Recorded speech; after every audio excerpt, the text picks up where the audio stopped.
everyone, so this is Alex and I'm back for another episode of Talking Futures, and today we are joined by Kimberley Powell. Hi Kimberley. Hi, how you doing? Good, thank you. How are you? Yeah, good, thanks. Getting by. Good. Yes. So you are currently the vocal coach at BCA, but you also have past experience on the West End and performing overseas. Do you mind just talking to BCA students a little bit about that? Yeah, sure. So like you say, I'm at BCA at the moment, the vocal coach, and that kind of all came about actually because of COVID, because I was doing a show just before that, and then obviously musical theatre was just stopped completely on that day. And we've been here ever since, and it's been great. But no, it all started, I think I grew up loving theatre. My family really loved the theatre. We'd go into London, it would always be like a special treat. My sister as well. So I think it was kind of a bit of a family thing, but always loved dressing up and storytelling and performing and having that thing. So I think my parents just sent me to a local dancing school to try and focus my energy in a way. And we would do a little bit of singing and drama and dance. And at that dancing school, they had an agent who would send you for auditions. And just for anybody that doesn't know, an agent is somebody who kind of almost not takes control of your career, but is the one that finds the auditions for you so that you don't have to stand in a long line every single time. And because there are still, that's called an open audition, so you can have an open call and you can still get yourself seen, but it's like a full day's process. But with a private audition, when you have an agent, they will say you're in at 10:15 and you do your 2 songs and it's all done and dusted, and then you can get a recall or another one, and then it's finals and you either get the job or you don't.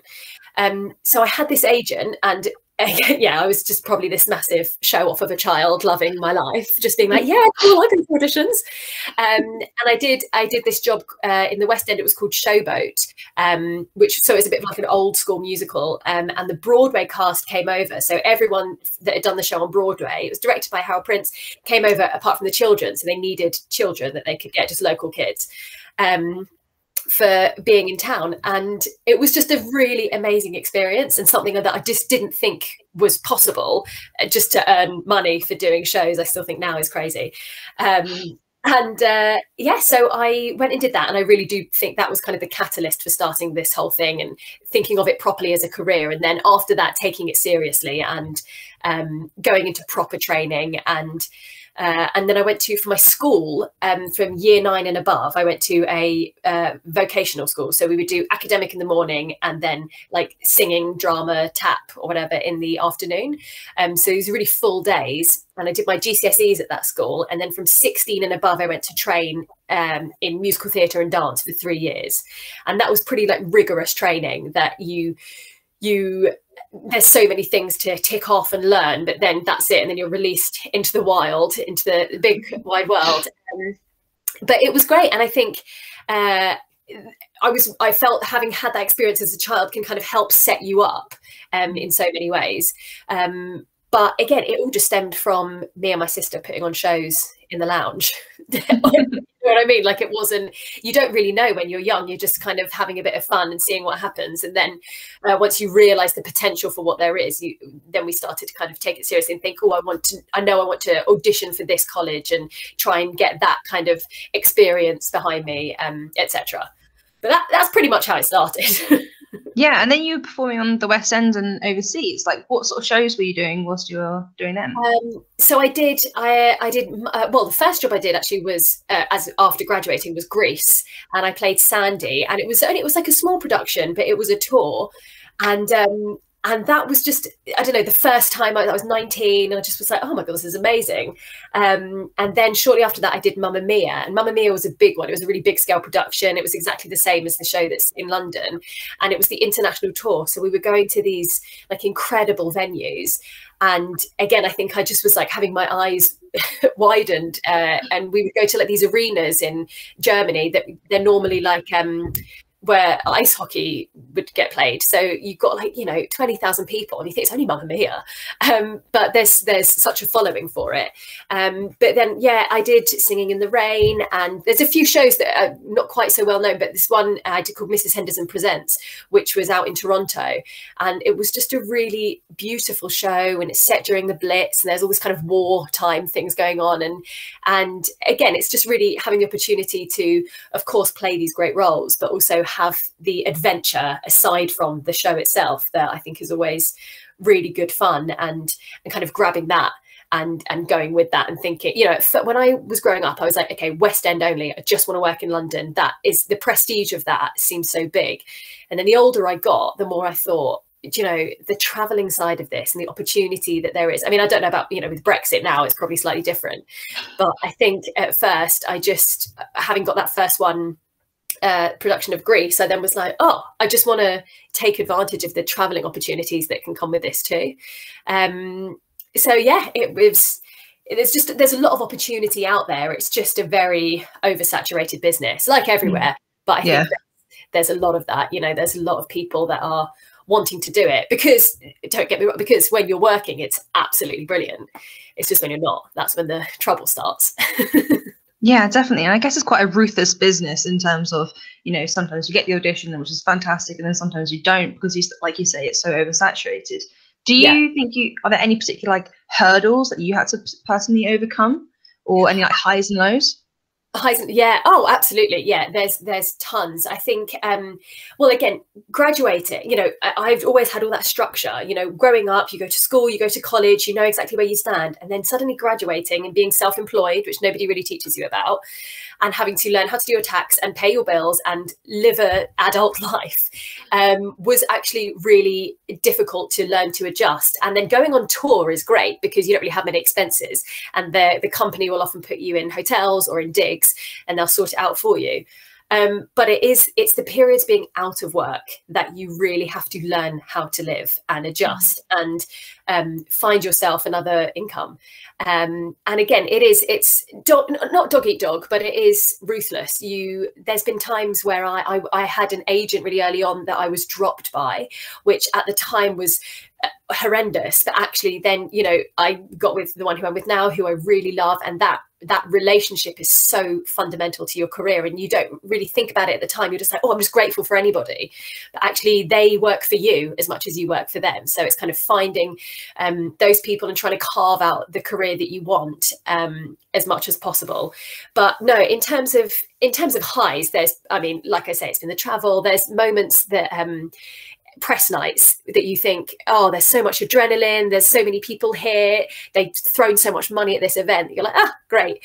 Or even just small things like, so I've been a cover quite a lot, which means you're an understudy. So they have the leads, so the principals, and then you have the ensemble, who is essentially the chorus, and then you have swings.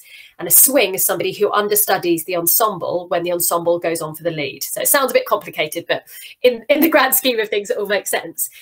And so I am often in the ensemble understudying one of the leads. And the first time I ever went on for Sophie in Mamma Mia, when I was a bit younger, I hadn't rehearsed. So they open the show and then they do the understudy rehearsals. And I'd not had a rehearsal. And obviously I knew the track, which is where she goes and what she does. So I knew all the script and I knew all the songs, but I'd never really done it or run it through with the rest of the cast. And so I remember getting the phone call that morning from the company manager. And they were like, okay, you're on tonight. The girl's sick. And so they brought me in early and they kind of ran through all the costume changes and things like this. And it was just a massive whirlwind. And I remember at the 5-minute call, the wig mistress came in and was kind of like doing my hair. I just looked in the mirror and I was like, oh my God, I have no idea what's about to happen. You know, when it's like you trust yourself and you know, and you've had all that training, but you're like, I'm about to go out and do a show with all these people watching. And I went out there and I did it and I had the best time, and the cast was so supportive and everyone kind of guides you through it. But I remember coming off after that and ringing my mum, because it was on tour, so she couldn't come up and see it. And being like, oh my God, I've just done this show in this role. And it's a thing, you know, I'd always wanted to do it, and that role in particular. So there are moments like that you think, oh, wow, that, you know, what a great, not even achievement, but I just have so much adrenaline. I just felt great.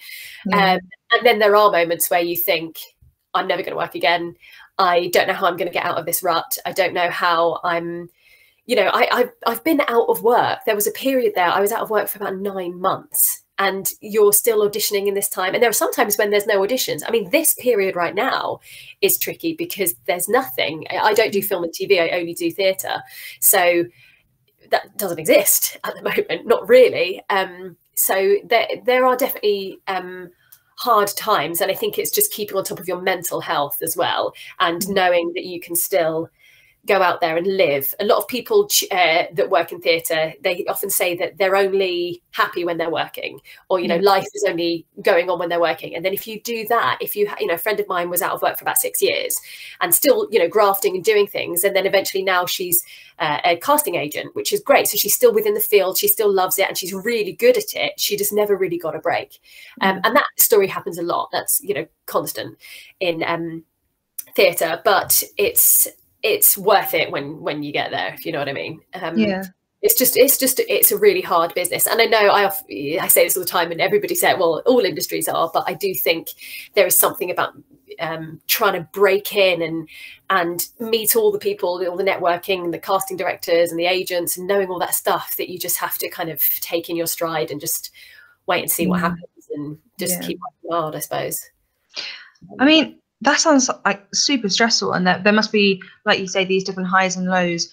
There must be different skills that you have to rely on, not just, you know, your talent, but do you think there's any particular skills that you would maybe, I mean, if you're going back to like your 18-year-old self who was maybe trying to get like their first audition after graduating, and for our BCA students who are maybe just graduating and are trying to break into the industry as well, what skills do you think are important to keep in mind when you're starting your career? Well, so I think you have to, it's that whole thing, know that it's going to be hard. If you go in thinking, okay, this isn't going to all just come to me, then you can kind of be a bit more prepared. I think as well, you want to brush up on all of your disciplines.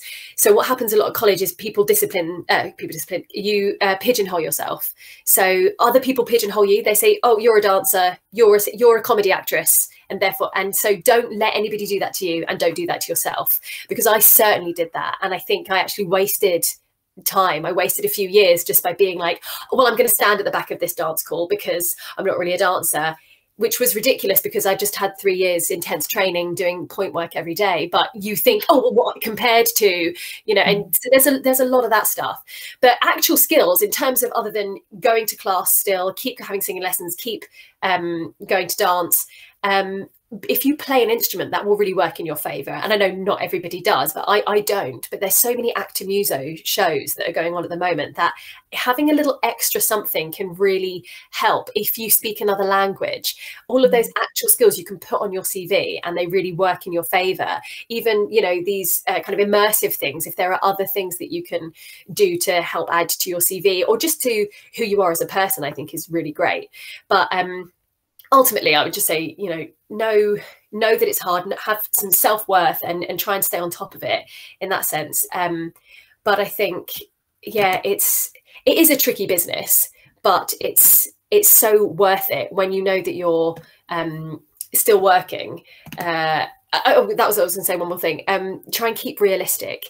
I think when you're 18, I remember they said this when we graduated, when you want to know around you who is as good as you and who you are better than and how you can improve yourself. And they use this Chicago analogy, and they said, if you have 2 auditions on the same day, which it does happen, not that often, but it can happen. And they said, if you had to audition for Chicago for the role of Velma Kelly, and at the same time they said you could audition for a high-end cruise ship, and you're 18 years old, use your brain and be realistic. Which one am I going to get? Which one of those jobs, because you want to work, which one of those jobs do you think you can get realistically? And it's not to say, well, no, you're not going to get Velma Kelly, but they're looking for someone who's 35 and who's been doing, 15 years of work. So I think there's elements of that as well, of just trying to think, okay, I want to start here, I need to build up my experience, and yeah, and in terms of skills, say yes to things, just go and have that experience and go and do them, and do a little bit where you are doing a fringe production. So it might not be in the West End, you're just on the outskirts, but people are still going to see those shows and they will know who you are, and you just try and stand out. And yeah, there's so much. I mean, now I'm saying it sounds like there's so much, but actually it is a lot of fun. I think you just got to keep your wits about you and crack on. Yeah, definitely, especially nowadays as well. Yeah, so exactly. And the final question, what I ask everyone is, so you just mentioned a few fantastic skills and everything, which you think would be really key for students. But is there like your biggest tip for students who are maybe trying to break out? into the industry? I mean, I have just said it, but if you know that it's hard, then that'll put you there. And also a big thing with art across the board is you're not judged necessarily on your talent. So, oh, sorry, my internet might have just gone. So, classic Zoom. Oh, I'm back. There we go. Sorry, disappeared. There you go. Zoom. That's all right. I can edit this. Yeah. Okay, great. No, the oh God, what did you say? What I was onto a certain track there with just knowing that it's not always going to be an easy ride. Yeah, I know. God, I've said that about 30 times. That sounds terrible, doesn't it? No, oh God, I think I wrote it down somewhere, but now I can't remember. No. Oh, that's, yeah. So it's the fact that, again, yes. So with art, there is no, it's so subjective that you can be the best person in the room and not get a recall. And that can happen quite a lot, that it's so often about luck, the right place, the right time, the right agent, the right casting director who knew you. It doesn't have to be because you're not the best. And that can be a really tricky thing to get your head around sometimes, that you think, but I'm perfect for that role, but they might not see it that way. And it isn't about talent. So, and again, most people know that, but there's so many things where it's just about, they knew that person from that job, and they sometimes it's, they fit the costume. It's as simple as that. But I do think in terms of one tip, I would say is keep going, because you'll get there. There's no shame in dropping out and going to try and choose another avenue. No shame whatsoever. I think that's right. And particularly the older that we get, like I was saying, a few friends have been like, actually, this is giving me way more joy. And it starts to ruin the industry for them otherwise. And you become bitter and you just think, I don't like this anymore. I can't even go to the theatre without feeling so tense. But I think if you have carried on with your training and you're still going and you've still got your agent, just keep pushing, and you have to believe in yourself, because there'll be times when nobody else will. And you think, oh God, am I crazy? But then you'll get a recall, and then something happens and you think, oh, actually, you know, even the most successful people, Imelda Staunton, she talks about her career and she says her 20s were bad, her 30s were really, really bad, her 40s were a bit better, her 50s were great, and now her 60s, you know, she's got a Tony and Olivia. So you can't, and I don't want to say never give up, but if it's something that you think, okay, with theatre, I know this is what I want, this is what I'm really shooting for, I'm just going to go for it, then you just stick with it and keep going and keep doing everything you can to keep yourself motivated. And it's an absolute ride. No, definitely.